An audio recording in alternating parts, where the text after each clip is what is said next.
at the Mobile Hunters Expo 2024 Northeastern show. We are here with AJ with HuntLyte.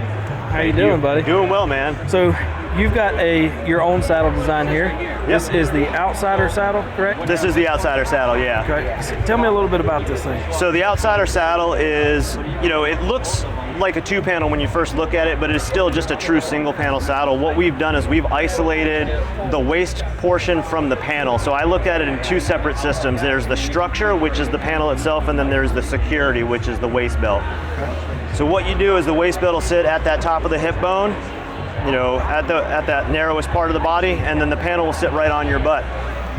What that does is that changes where the angle of pull is, since you don't have the bridge loops kind of trying to connect all the way over the top of the hips down, significantly reducing, if not eliminating, the hip pinch issue in most people. Right. Another feature that we do is we like to think outside of the box. Our belts are fully removable. You can see the 3 belt loops there. We've got some loop Velcro here, and we've got these 2 little tabs. We're working on other accessories as well. So for turkey hunting, I've got some shotgun shell placards. Let me grab one of those right now. They integrate, you rip that belt right out during turkey season. Now you've got your dedicated hunting belt. Those shotgun shell placards fit right on there. Our leg loops, we've moved over to a toggle design. We're kind of bringing that back. Buttons are toggles, they've been around for a long time. Right now we're using some carbon fiber. We're probably gonna be moving over to either a glass-filled nylon or maybe an injection molded with the carbon stuff. And it's just a simple little pass-through. Right. Looking at a little bit more security, a little bit lighter weight, and not having the bulky metal and all of that metal clanging around. Speaking of metal clanging around, we've got these rappel rings. People will do this all the time, but when you have it on, you pass it through. Yeah. It's super secure. Each of one of these are rated rappel rings, makes no noise. You can get short hauled out if you needed to, if you injured yourself, and it weighs less than any of the Cobra buckles. Holy smokes. So that's the medium saddle right there with the dump pouch. So I didn't weigh it with the dump pouch yet since I've done some of the alterations, but the medium saddle itself, minus the dump pouch, weighs in at 15 ounces. The large saddle comes in at 1 pound, 1 ounce. So that's the saddle, and we're looking at probably another maybe 3 or 4 ounces for the dump pouch. So for a medium saddle, you're getting a saddle that's under 1 pound. That's super nice. We don't have any MOLLE. We kind of go with the slick design there. The MOLLE, yes, it's great to add accessories as well, but there are other ways of going about it. As you can kind of see here, we've got a cord lock system that goes through. Mm-hmm. So it allows us to still use other accessories that have that MOLLE, and it just passes through. I'm very tactile sensitive, so I'm used to feeling everything that's on my body, and these cords are so small that I don't notice it when it's through that belt. People are nervous about it moving around with stuff in there and sliding around.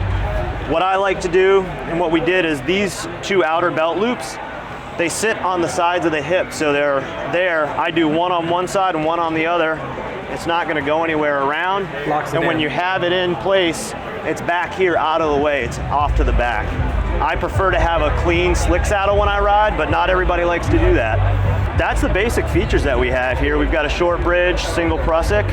We've got the pitch adjustments as most saddles do these days. That's the easiest thing we got here. Some of the other stuff that we're working on, or that we have, is our back strap. A lot of people have these back comfort things, pieces that they're using.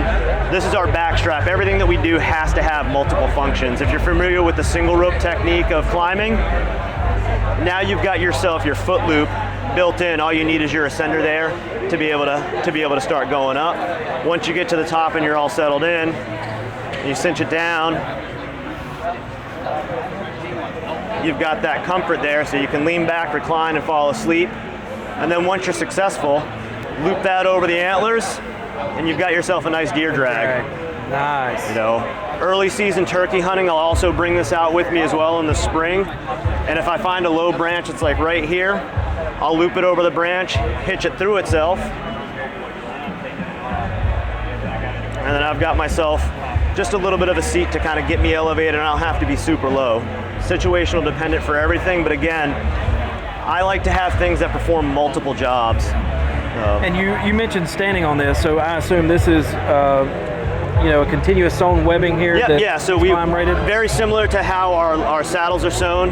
We've got the continuous sewn loop, box X here, so it is structurally sound, and we're using the 6mm tactical rappel cord as our cord there. Yeah. The price point on the outside of the saddle, the retail price is $284.99, and that includes with the dump pouch. It comes packaged in the dump pouch. We're running show specials this weekend. They're $260, and then the back strap is, oh man, I believe it's $74.99, and then we're running a show special of $55. So it's either 60, whatever, it's up there. It's normal price, 65, 50, 75, somewhere around. I can't remember, I got too much stuff going on in my head, you know how it is. No problem.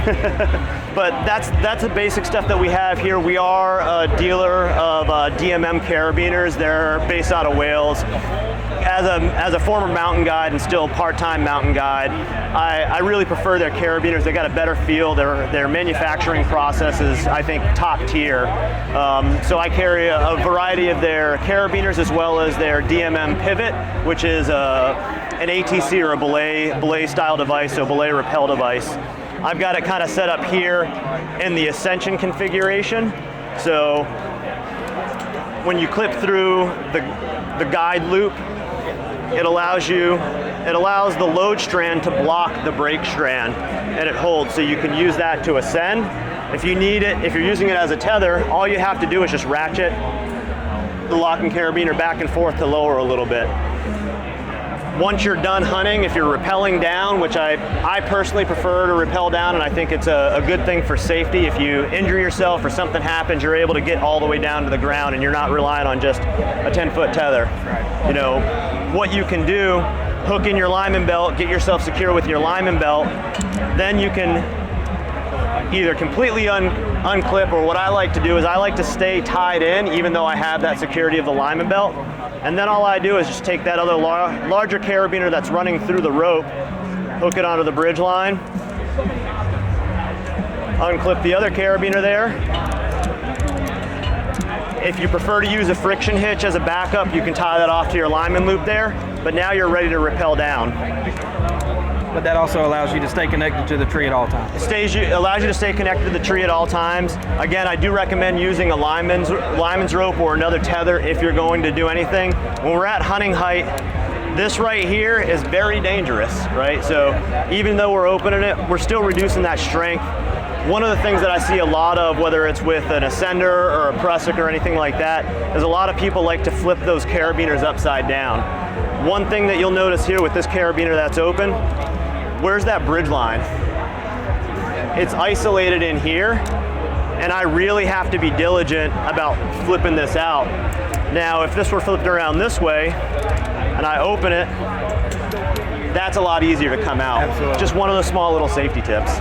Well, AJ, I appreciate you getting with me. Rob, thank you very much. I appreciate it. And so your website is HuntLyte.com. That's HuntLyte.